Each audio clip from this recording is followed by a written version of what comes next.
Hey everybody. So I didn't post last week and I've been slacking this week. Um, just been, we're all going through this health crisis together. So I haven't had a lot of motivation, to be honest. I will be very honest with you about that. So today I want to talk about my work with CARE and kind of what that involved. Of course, I won't be disclosing, names and things like that. But I did want to talk a little bit about the work that I did with CARE. Because it was a really important time in my life. So in September of 2016, I believe, I started working for CARE in Austin, Texas. So CARE stands for Community AIDS Resources and Education. So with CARE, I was doing HIV testing in the community. I was doing community outreach where I would do outreach to homeless people on the streets and at the gay bars, and we would hand out condoms and give out safe smoke kits and safe bleach kits. And I'll go a little bit more into that in a second.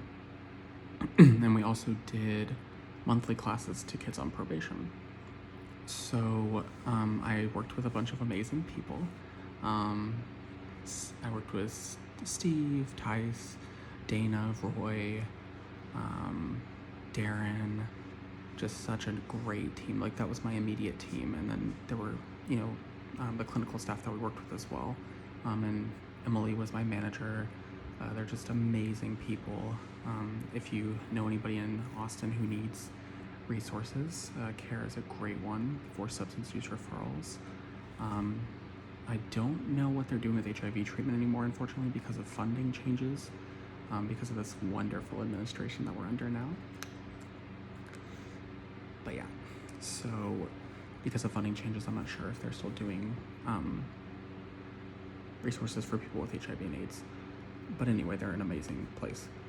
So whenever I worked for CARE in 2016, the whole reason that I wanted the job was because I was very passionate about HIV and, educating people around HIV and sharing my story. And also I was very passionate about helping people who had problems with drugs and alcohol getting treatment.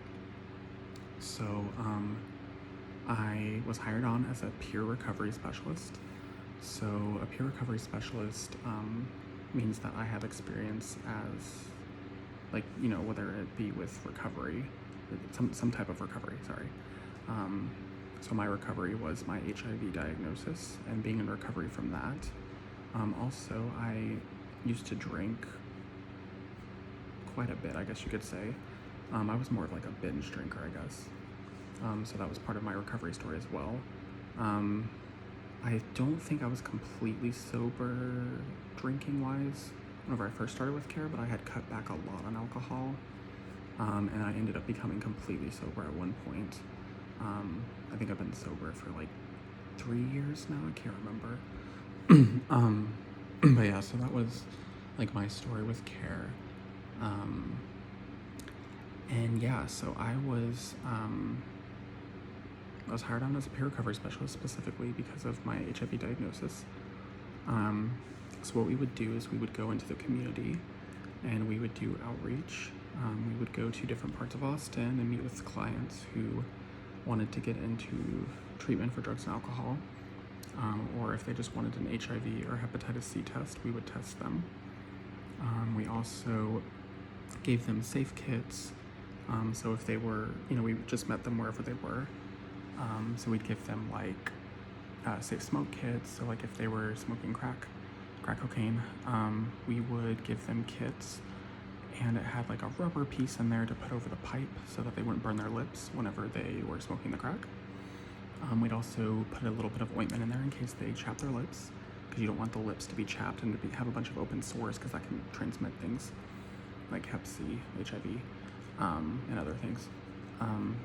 So we put the ointment in there, we put the rubber tip in there, we put Brillo, like little pieces of Brillo pads in there kind of, to help filter the crack that they were smoking. We also put a piece of candy in there because it would help to keep their throats nice and salivated in case they got dry from smoking the crack.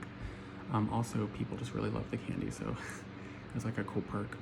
And we always put condoms and lube in there.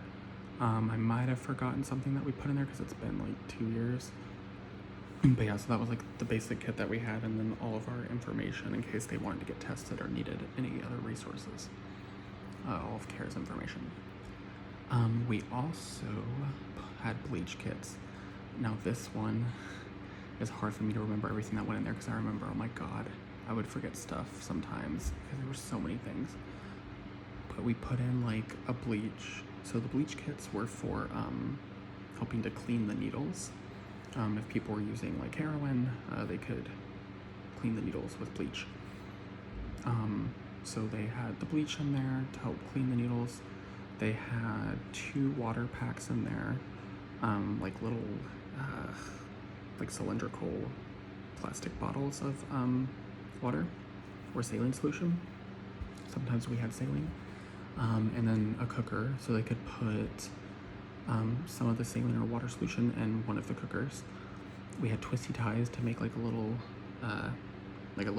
cooking pot that you would like make eggs in if it were bigger. That's kind of what we explained it as. And then we had the cotton balls as a filter, so that went in one of the pots, and then the water or saline solution went in the other. We had a tourniquet to tie around to help whenever they were shooting up. And of course we had condoms and lube and our information in there as well. I think that's everything that was in the kit. I can't remember. And we tried to give out sharps containers as well because if people were using needles, we didn't want them to dispose of the dirty needles on the ground because that can be, harmful to other people. So we gave them needle disposal kits. I just said what it was called and I totally forgot it. Sorry. Yeah, so we gave them those, and they sharps containers. Good God, sorry, my mind. So we gave them sharps containers, and they would put their dirty needles in there, and then we would dispose of them properly. So yeah, so that's kind of what we did with different clients. We also did the HIV and Hep C testing completely free. If somebody was diagnosed with HIV or Hep C, then we would make referrals elsewhere to get them treatment, especially for Hep C. It can be cured now by the medication they were using at the time was Harvoni, I believe. Again, I'm so sorry if this is wrong. I think it was Harvoni. So they could use that, and it was a pretty seamless treatment from what I heard. The side effects weren't as bad as what it used to be. I think the interferon is what they used to use, and that used to be very harsh on the body. I guess a lot of people said that it was really harsh, but the Harvoni was supposed to be really good. So yeah, so we would do outreach into the communities and everything. And if somebody got an HIV positive diagnosis, then we would take a vial of blood from them, a vial or 2 of blood, and then we would send that off to the lab at like LabCorp, and then they would get a confirmatory result. So the test itself, you did a finger stick, and then you could put it into these 3 solutions into a membrane, and then that would give you the result of whether or not they had HIV. So if they got that result and it said they did have HIV, then that was called a preliminary positive. So it meant that it was pretty accurate. It was like 99% accurate, but we still had to do a blood draw to get a confirmatory from the lab. And then we would drive it over to the lab, get the confirmatory result, and then get in touch with the patient to let them know. I'm probably going between saying patient and client too, because at CARE we called people clients, and then now I call them patients at my current job. I mean, at the end of the day, they're people. I'd rather just say the person, but I'm used to that language. So I might go between person, client, or patient, but it's synonymous. So yeah, so I'm saying all this background knowledge of what we did because I wanted to talk about that, but I also wanted to talk about a really cool experience that I had to kind of close up the video. But also what I did was I would go to University of Texas Gender and Sexuality Center, and my coworker Tyson and I, we would go and we would do HIV testing at the college, and we'd also do referrals for people and give them safe condom kits, which had like, you know, 3 or 4 condoms and a few lube in there, plus our information if they wanted to get tested or anything. So we did that every Tuesday, I believe. And then once a month, we would do classes to kids on probation. I might talk about that in a separate video. I could probably make a full video about that. That was probably my favorite thing to do with CARE. I loved working with the kids. It was only once a month, but it was something I loved doing. So I'll talk about the story I was gonna say. One experience that really stood out to me working with CARE, whenever I was testing somebody, I was testing a younger kid who was like 15 or 16 maybe, and he had had his first sexual encounter with somebody, and the parents were really nervous. They're like, you know, we're really scared that our son might have HIV, and you know, they were just so scared. And they had called us to meet with them, and we met with them like in a parking lot and did a test because we just met people wherever they were. You know, that's what you have to do with this kind of job. You know, you test homeless people under bridges, you go into the woods, like you just do all kinds of stuff that could be considered dangerous, I guess, but it just came with a job, and we all went as a team together anyway, so safety measures were in place. But anyway, so we tested this kid who was like 15 or 16 years old. The parents were really nervous that he might have HIV. And once we did the test and everything, I got to do the test with him because they're like, Mitchell, this is like your bread and butter. This is your thing. You should go and, you know, sit with this kid and talk to him. So I sat with this kid and I talked to him, and just listening to his story and like how he just wanted to be accepted and loved. It just reminded me so much of me whenever I was that age. Like I was very young whenever I lost my virginity. Again, I told you these were going to be very open videos, so surprise. But I was very young whenever I lost my virginity, because I just really wanted to give my all to this person who I really thought that I loved very much at the time. And this kid just reminded me so much of myself. And I remember like giving him his result being negative, and he was so excited. And then he got out of the van, and he told his parents, and they just had this beautiful emotional moment together. And they were like, thank you so much, like we appreciate it so much. And they were just so thankful for what we did. And I remember getting in the van with them afterwards, and I just remember like being with my coworkers, and I remember like crying because it just touched me so much that like I helped that kid and I made a difference in their day, you know? And like I said, I saw a lot of me in that kid. Like whenever I was younger, I saw a lot of who I used to be, you know, like always craving acceptance and, you know, being young like that. And it just really meant a lot to me. Like it was a very special experience. Yeah, CARE was just amazing. I got to do so many amazing things with them, and they really helped me grow as a person. I'm so thankful.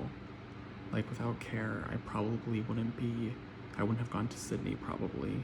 I don't know, because like I had a big push from my coworkers. They were so supportive of me. I probably wouldn't have gone to the camp that I told you about in Portland because I wouldn't have known about it. I wouldn't have been more comfortable with my diagnosis, and I wouldn't have been more as passionate about helping people with drug and alcohol problems and, you know, harm reduction. I don't even know if I explained harm reduction. I'm so sorry if I didn't. But like harm reduction basically is meeting people where they are at in their recovery journey. So like whenever we're giving these bleach kits and these smoke kits to people, it's about being safe, but it's also about just meeting them where they are in their journey, you know, to recovery. You know, if they want to, you know, use, you know, the drugs that they're using or whatever, we want to make sure that they're safe. Because at the end of the day, that's what it's about. It's not about judging people for what, you know, they're doing. It's about being there and meeting them where they're at. You know, just respect people. So yeah, it's just an amazing experience, and I'm so blessed and thankful to have had that opportunity. Like it was just amazing. Yeah, and I really do like love those people, and I grew really close with them. They're very special, and we still stay in touch, which is great.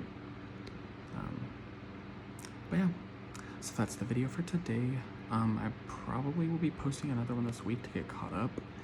Just depends on how I feel. take care of yourselves in these rough times that we're going through. Your mental health and you are very important. So make sure you're taking care of yourself. Yeah, love you guys.